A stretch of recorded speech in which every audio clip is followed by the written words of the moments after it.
Hello बच्चों, स्वागत है आप सभी का एक नई वीडियो में।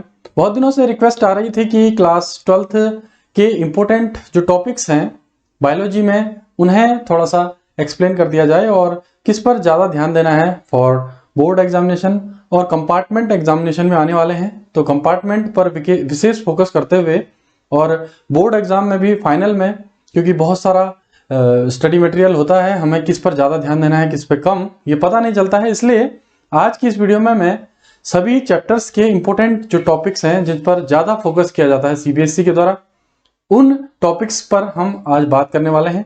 और ये वीडियो हम सभी एक एक चैप्टर से लेते हुए आगे बढ़ेंगे और अपने क्वेश्चंस आप रखिएगा अंत में, अगर जो स्पेशल टॉपिक आपने समझना हो। तो चलिए शुरू करते हैं आज की वीडियो। और पहले चैप्टर यानी जो सेकंड चैप्टर हो चुका है, पहला तो डिलीट हो चुका है, तो जो सेकंड चैप्टर है sexual reproduction in flowering plants, इसमें सबसे पहले फ्लावर के स्ट्रक्चर के बारे में हमने जानना होगा।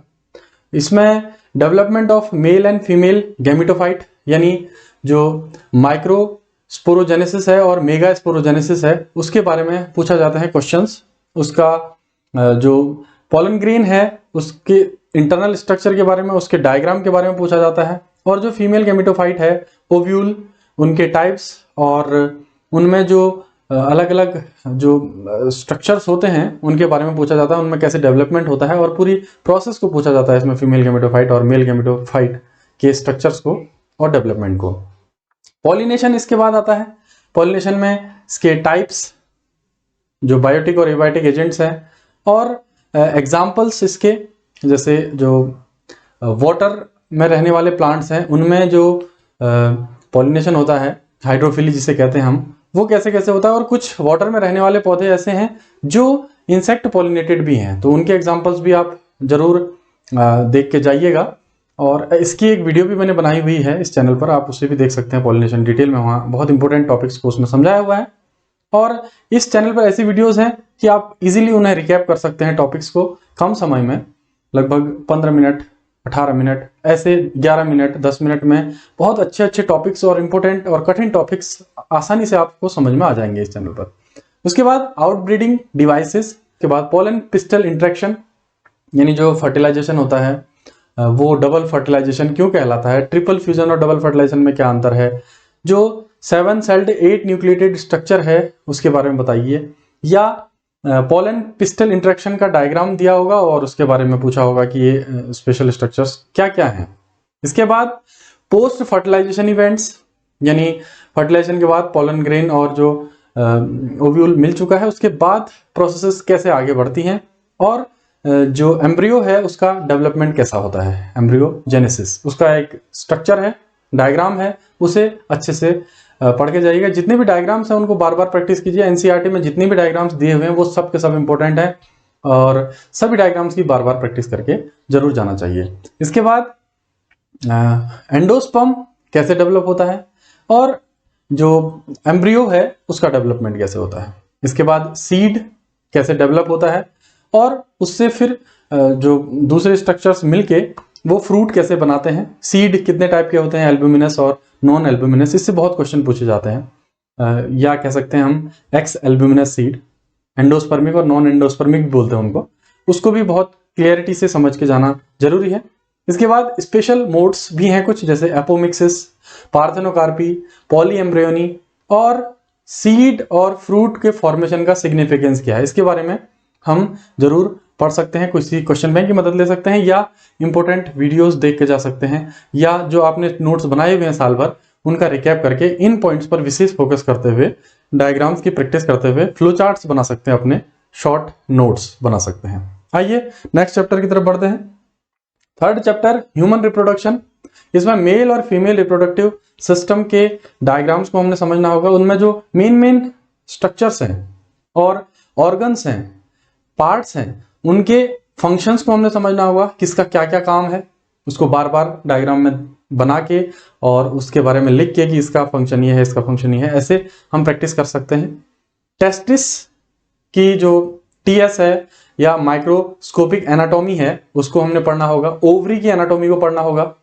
इसके अलावा गैमेटोजेनेसिस यानी गैमीट्स का बनना, स्पर्मेटोजेनेसिस और oogenesis, दो टाइप का ये होता है, स्पर्मेटोजेनेसिस और oogenesis, जिसमें स्पर्म और ओवम बनता है। स्पर्म का स्ट्रक्चर कई बार पूछा जाता है और ओवम का स्ट्रक्चर कई बार पूछा जाता है, उसमें कौन कौन सी लेयर होती हैं। इसके बाद मेनेस्ट्रल साइकिल, वो ये बहुत इंपॉर्टेंट टॉपिक है इस चैप्टर का। और यहाँ पर मेनेस्ट्रल साइकिल में कौन कौन से हॉर्मोन्स हैं, किस डे में क्या होता है, और मेनेस्ट्रल साइकिल को कंट्रोल करने वाले जो हॉर्मोन्स हैं और एंडोक्राइन ग्लैंड्स हैं उनके बारे में पूछा जाता है। इसके बाद fertilization, embryo development up to blastocyst formation, implantation, pregnancy and placenta formation. Placenta क्या होता है, कितने टाइप का होता है, इनके बारे में, इनका काम क्या है। इसके अलावा इम्प्लांटेशन जब होती है तो उसमें कौन कौन से हॉर्मोन्स रिस्पॉन्सिबल हैं उसके लिए। फर्टिलाइजेशन कैसे होता है, स्पर्म ओवम में कैसे जो एक्रोसोम की मदद से जो प्रोटियोलिटिक एंजाइम्स, हाइरुलोनिडेज एंजाइम्स जो सीक्रेट करता है, उनकी जो पूरी मैकेनिज्म है उनके बारे में हमने समझना होगा। और जो 3 जर्मिनल लेयर्स हैं, एक्टोडर्म, एंडोडर्म, मेसोडर्म, वो कब बनती हैं, इम्प्लांटेशन किस स्टेज में होता है, ब्लास्टोसिस्ट स्टेज में या किसी और स्टेज में, ये सब आपने समझना होगा। इसके बारे में जो क्वेश्चंस बार बार पूछे गए हैं वो आपको ऑनलाइन में मिल जाएंगे, और क्वेश्चन बैंक जो आती हैं बहुत अच्छी अच्छी, ओसवाल या दूसरी ऐसी कोई, तो इनमें भी आप देख सकते हैं। इसके बाद पार्टूरेशन, इसके बारे में एलिमेंट्री आइडिया, जनरल बातें उसके बारे में पूछा जाएगा कि जब बच्चा पैदा होता है, पार्टूरेशन उसी को कहते हैं प्रसव, उस समय क्या क्या हार्मोनल चेंजेस आते हैं और कैसी प्रोसेस आगे बढ़ती है। लैक्टेशन, दुग्ध निर्माण कैसे होता है, जो स्तन है फीमेल के, उसमें जो अलग अलग पार्ट्स हैं, कई बार ऐसा, जैसे इस साल आया था एक लॉन्ग आंसर टाइप क्वेश्चन में कि स्त्री का जो स्तन है, मेमोरी ग्लैंड है, उसको दिया हुआ था और ऐसे पॉइंट्स लगाए हुए थे और उन ABCD करके उनके नाम पूछे गए थे। तो ऐसे ही कई सारे क्वेश्चंस उनसे बनते हैं, रिपीट नहीं करता है CBSE क्वेश्चन को, लेकिन क्वेश्चन की जो जनरल आइडिया हैं उनको वो बार बार अलग अलग रूपों में पूछता रहता है, क्योंकि ज्ञान तो वही है, उसी को अलग अलग फॉर्म्स में पूछा जाता है। कभी उसे MCQ में पूछ सकता है, कभी वेरी शॉर्ट, कभी शॉर्ट आंसर में, कभी लॉन्ग आंसर में। तो आप इस चैप्टर से जो मेन टॉपिक्स हैं इनको अच्छे से तैयार करके जाइएगा। नेक्स्ट चैप्टर की तरफ बढ़ते हैं। नेक्स्ट चैप्टर है रिप्रोडक्टिव हेल्थ। इसमें रिप्रोडक्टिव हेल्थ क्यों जरूरी है, WHO ने क्या बोला था इसके बारे में। इसके बाद मेन फोकस आप करिए सेक्सुअली ट्रांसमिटेड डिजीजेस में। इसमें गोनोरिया, सिफिलिस, ऐसे बहुत सारी हैं, आप जरूर इसको देखिएगा। इसके बाद बर्थ कंट्रोल, इसमें बैरियर मेथड, हार्मोनल मेथड और नेचुरल मेथड, 3 मेथड से बर्थ कंट्रोल की जाती है। उसकी जरूरत क्या है, और उसमें बैरियर मेथड में जैसे कॉन्डोम है, फेमिडोम है, और भी कई सारे जो उपाय हैं उनके बारे में पढ़ के जाइएगा। किसके क्या क्या ड्रॉबैक्स हैं वो भी पढ़ के जाइएगा। हार्मोनल मेथड्स में जो अलग अलग डिवाइसेस होती हैं या पिल्स होती हैं, इनके बारे में। नेचुरल मेथड में जो एब्सिनेंस है और एब्सिस्टेंस, और इसके बाद ये कोइटस इंटरप्टस है और रिदमिक मेथड है। ऐसे बहुत सारी मेथड्स हैं जिनकी वजह से बर्थ कंट्रोल की जा सकती है। इसके बाद कॉन्ट्रासेप्शन जो किया जाता है, क्यों किया जाता है। Medical termination of pregnancy, MTP, जिसमें बहुत सारे इथिकल इश्यूज भी हैं, लीगल इश्यूज भी हैं, उनके बारे में भी थोड़ा बहुत देखना पड़ता है। और मेडिकल टर्मिनेशन ऑफ प्रेगनेंसी से पहले हम जो परमानेंट उपाय जो हैं बर्थ कंट्रोल के, जिसमें वैसेक्टोमी और ट्यूबेक्टोमी है, उनके बारे में भी हम पढ़ के जाएंगे। एमनियोसेंटेसिस, ये ऐसी प्रोसेस है जिसमें बच्चे का लिंग का पता किया जाता है, जो कि एक कानूनन अपराध है। इसके बारे में भी आप पढ़ के जाइए कि एमनियोटिक फ्लूइड को लेकर कैसे क्रोमोसोमल एनालिसिस की मदद से मेल और फीमेल के बारे में पता किया जाता है। इनफर्टिलिटी क्यों होती है मेल में और फीमेल में, और इनफर्टिलिटी के लिए कई सारी रिप्रोडक्टिव टेक्नोलॉजी, जिसे हम असिस्टेड रिप्रोडक्टिव टेक्नोलॉजी हैं कहते हैं, उनका इजाद किया हुआ है। जैसे IVF, in vitro fertilization, ZIFT, zygote intrafallopian transfer, या GIFT, गैमीट इंट्राफेलोपियन ट्रांसफर। तो इनमें क्या क्या होता है, ZIFT में क्या होता है, GIFT में क्या होता है, कई बार मैच द कॉलम्स में आ सकता है क्वेश्चन, या MCQ में आ सकता है। तो अलग अलग टाइप से इन क्वेश्चंस को पूछा जा सकता है। नेक्स्ट चैप्टर की तरफ बढ़ते हैं। Fifth chapter principles of inheritance and variation. Fifth और सिक्स्थ चैप्टर बहुत ही इंपॉर्टेंट है।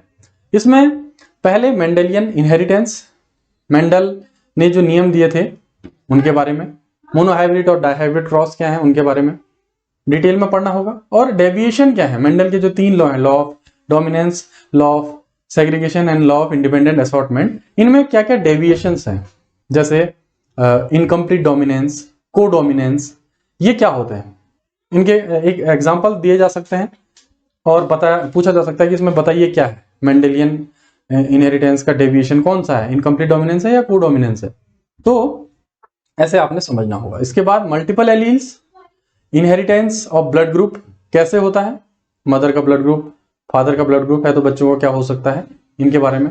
प्लियोट्रॉपी क्या है, प्लियोट्रॉपिक जीन्स क्या है, इसके अलावा पॉलीजेनिक इनहेरिटेंस क्या है, क्रोमोसोमल थ्योरी ऑफ इनहेरिटेंस, ये भी बहुत बार पूछा जाता है क्रोमोसोमल थ्योरी ऑफ इनहेरिटेंस के बारे में। क्रोमोसोम्स और जीन्स में क्या डिफरेंसेस हैं, और ह्यूमन में, बर्ड्स में, हनी बी में सेक्स डिटर्मिनेशन कैसे किया जाता है, लिंकेज, क्रॉसिंग ओवर और इनके टाइप्स, और ये जो टी.एच. मॉर्गन ने जो लिंकेज के बारे में ड्रोसोफिला मेलानोगास्टर में अध्ययन किया था उनके बारे में पूछा जा सकता है। इसके अलावा ये जो कपा पार्टिकल्स हैं इनके बारे में पूछा जा सकता है, पैरामीशियम में जो चेंजेस आते हैं उनके बारे में। इसके बाद sex linked inheritance, haemophilia, colour blindness, ये 2 ऐसे डिजीजेज हैं जो हर बार पूछे जाते हैं किसी न किसी रूप में, तो इनको डिटेल में थोड़ा पढ़ना होगा। मेंडेलियन डिसऑर्डर जैसे थैलेसेमिया और भी हैं कई सारे, उनको भी देखना पड़ेगा, और क्रोमोसोमल डिसऑर्डर जैसे डाउन सिंड्रोम, टर्नर सिंड्रोम और क्लिनफिल्टर सिंड्रोम। तो ये डिजीजेज ऐसी हैं, जेनेटिक डिजीजेज, इनके बारे में रिपीटेटिवली सीबीएसई पूछता रहता है। नेक्स्ट चैप्टर की तरफ बढ़ते हैं। 6th चैप्टर है मॉलिक्यूलर बेसिस ऑफ इनहेरिटेंस। तो इसमें डीएनए, आरएनए और उससे संबंधित कई सारे क्वेश्चंस बनते हैं, जिसमें डीएनए जेनेटिक मटेरियल है या नहीं, कैसे है, इसके लिए कई सारे जो एक्सपेरिमेंट्स किए गए थे, चाहे ग्रिफिथ का एक्सपेरिमेंट हो या हर्से एंड चेज का एक्सपेरिमेंट हो, उनको डिटेल में पढ़ना होगा, क्या क्या उन्होंने किया और रिजल्ट्स क्या क्या आए। इसके अलावा डीएनए का structure, double helical model, RNA के टाइप्स और उसके स्ट्रक्चर, डीएनए के टाइप्स, डीएनए के पैकेजिंग, न्यूक्लियोसोम मॉडल क्या है उसके बारे में पढ़ना होगा। इसके बाद जो प्रोकैरियोटिक डीएनए और यूकैरियोटिक डीएनए की पैकेजिंग है उसमें क्या डिफरेंस है, और डीएनए रेप्लिकेशन या डीएनए डुप्लीकेशन जिसे कहते हैं, इनमें कौन कौन से हार्मोन्स भाग लेते हैं, क्या क्या स्टेप्स इसके हैं, और डीएनए रेप्लिकेशन एक सेमी कंजर्वेटिव मेथड है, कैसे, इसके लिए जो एक्सपेरिमेंट दिया गया था मीजल्सन और स्टाल ने, उसके बारे में हमने डिटेल में पढ़ना होगा। और सीजियम क्लोराइड का उस में क्या महत्व है, इसके बारे में बहुत बार क्वेश्चन पूछा जा सकता है। इस बार भी पूछा गया था एक डिटेल में, और अच्छे नंबर उसमें लाए थे कई बच्चे जिनने उन्हें उसमें किया था। तो सीजियम क्लोराइड कैसे ग्रेडियंट पैदा करता है, कंसंट्रेशन ग्रेडियंट, और इसके बाद जो पोलर स्ट्रक्चर वहां पर बनता है उसमें डीएनए N15 और N14 में क्या क्या चेंजेस आते हैं उसके बारे में आपने डिटेल में पढ़ना होगा। तो सीजियम क्लोराइड का इसमें डीएनए रेप्लिकेशन, मतलब जो ये मीजल्सन और स्टहल का एक्सपेरिमेंट है, सेमी कंजर्वेटिव मेथड, उसमें क्या रोल है ये जरूर पढ़िएगा। इसके बाद सेंट्रल डोग्मा, जिसमें डीएनए से ट्रांसक्रिप्शन से एमआरएनए बनता है और एमआरएनए से फिर प्रोटीन बनती है। तो इसमें जो ट्रांसक्रिप्शन है और ट्रांसलेशन है, ये बहुत इंपॉर्टेंट प्रोसेसेस है और हर बार लगभग पूछी जाती हैं। ट्रांसक्रिप्शन में डायग्राम्स है, ट्रांसक्रिप्शन के जो 3 इनिशिएशन, इलोंगेशन और टर्मिनेशन, उसके टाइप्स आपने जरूर पढ़ने पड़ेंगे। उसके बाद डायग्राम है वो बहुत ही इंपॉर्टेंट है, तो उसमें सिग्मा फैक्टर और रो फैक्टर का क्या रोल है इसके बारे में आप पढ़ेंगे उस डायग्राम में। एनसीईआरटी में आपको इजीली ये डायग्राम्स मिल जाएंगे।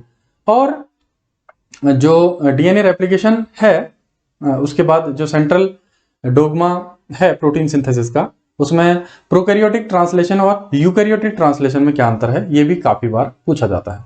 इसके बाद जेनेटिक कोड किसने खोजे, कौन कौन से हैं, कितने टाइप के हैं, ट्रांसलेशन, ट्रांसक्रिप्शन तो ठीक ही हो गया। इसके बाद lac operon model, gene expression and regulation, इसके लिए लैक ओपेरॉन जो मॉडल है, लैक्टोज की प्रेजेंस में और एब्सेंस में क्या क्या चेंजेस आते हैं डीएनए में, इसके बारे में पूछा जाता है। इसके बाद genome and human genome project, DNA fingerprinting, इससे कई बार अलग अलग टाइप से क्वेश्चंस पूछे जाते हैं। तो डीएनए फिंगरप्रिंटिंग क्यों जरूरी है, इसकी मेथड क्या क्या है, और इसमें इलेक्ट्रोफोरेसिस और दूसरी जो मेथड्स हैं इनका कहाँ कहाँ कैसे कैसे यूज किया जाता है, ये सब आप पढ़ के जाइएगा। और सदर्न ब्लॉटिंग नदर्न ब्लॉटिंग में क्या डिफरेंस है, वेस्टर्न ब्लॉटिंग क्या है, थोड़ा थोड़ा इनमें भी देख लीजिएगा। नेक्स्ट 7th चैप्टर है इवोल्यूशन। इसमें पहला टॉपिक है ओरिजिन ऑफ लाइफ, कैसे दुनिया में लाइफ का ओरिजिन हुआ, बिग बैंग थ्योरी क्या थी।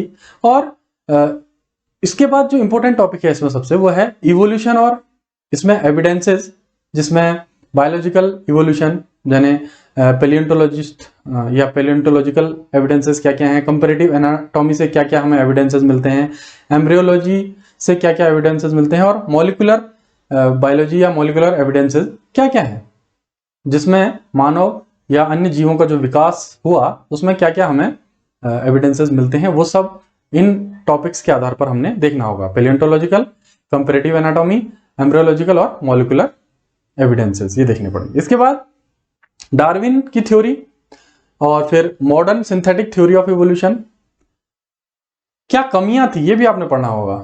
डार्विन की थ्योरी हो, लेमार की थ्योरी हो, या ह्यूगो डी व्रीज, या ऐसे कई सारे जो सामने आए मॉडल्स या ऐसे जो थ्योरी सामने आई, उनमें क्या क्या कमियां थी और उनको सुधार करने के बाद क्या क्या थ्योरीज आई, ये भी आपने समझना होगा। इसके बाद मैकेनिज्म ऑफ इवोल्यूशन, वेरिएशन कैसे कैसे आते हैं और वेरिएशन कितने टाइप के होते हैं, जिसमें म्यूटेशन और रिकॉम्बिनेशन का क्या रोल है।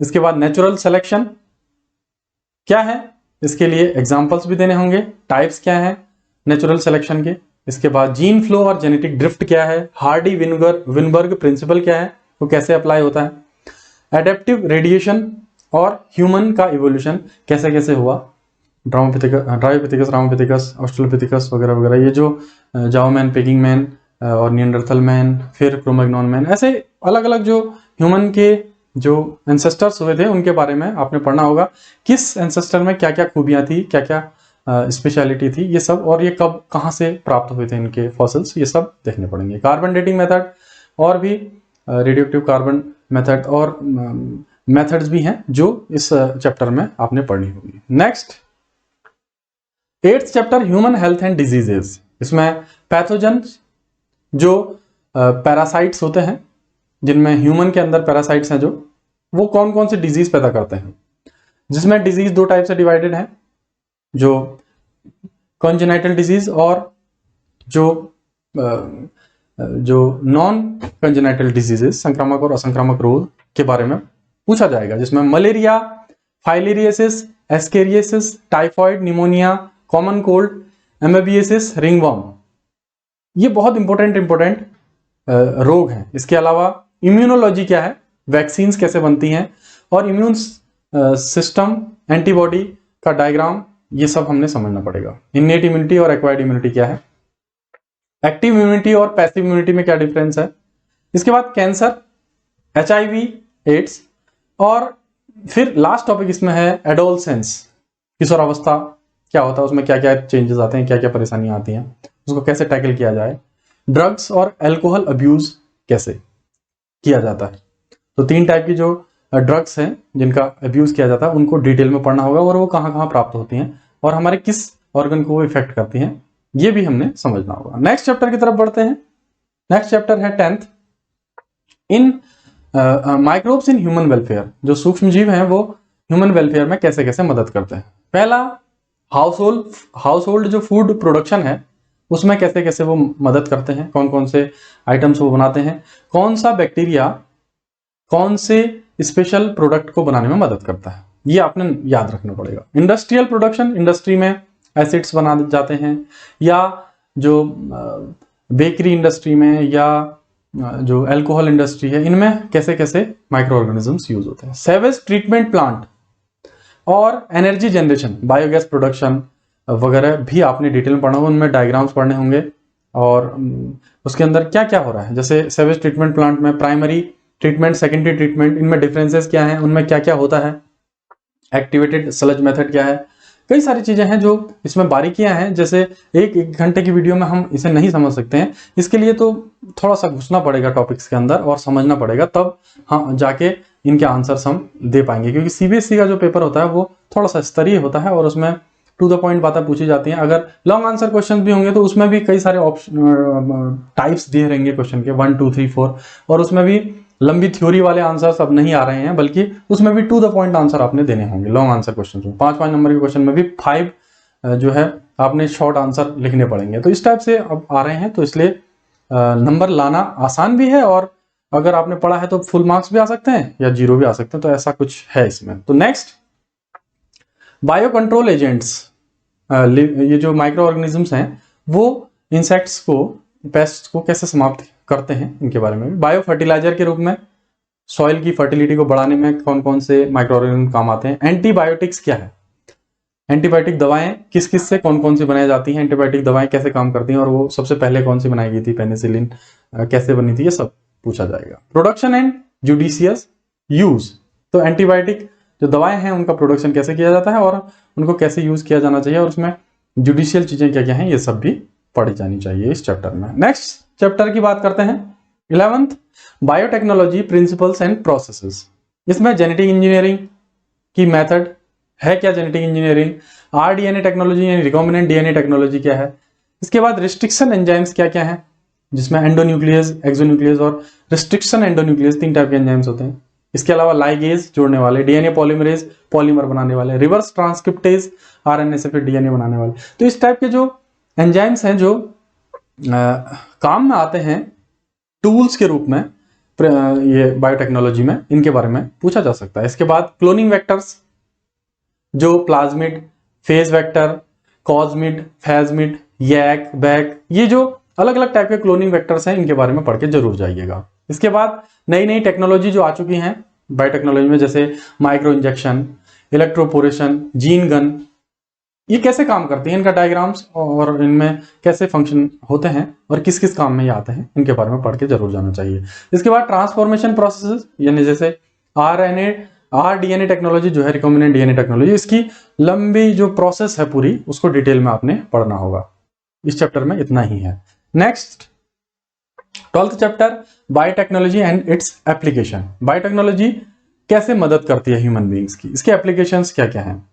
इसके पहले एप्लीकेशन जैसे हेल्थ में, एग्रीकल्चर में, या जो क्या कहते हैं इसे हम मेडिसिन की यूज में, जैसे ह्यूमन इंसुलिन बनाने में, वैक्सीन बनाने में, जीन थेरेपी में।